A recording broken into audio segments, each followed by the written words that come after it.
Hey there, welcome back to Linearity Curve. Today we are diving into creating a cool flyer design using just a handful of tools. Exciting, right? First thing first, let's import the background picture we are using for our flyer. Now for that important call to action, grab the text tool. I've gone with Arial Black for that bold look.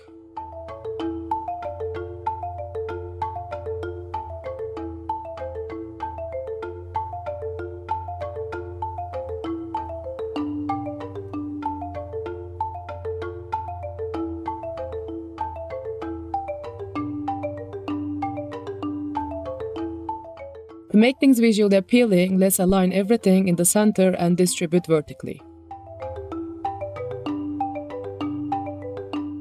Now, here's a neat trick. I want to use this text as a mask, but in this current format, it's a no-go. Time to vectorize. Click the button that says Create Outlines from Text. And there you have it, a solution. Now, to use the text as a mask, we need to unite it with the background. Head over to the Path section, find the Unite button, click it, and there you have it, a mask object ready to go. With both text and background selected, hit the mask button. Now let's add a class of white background to give the extra touch.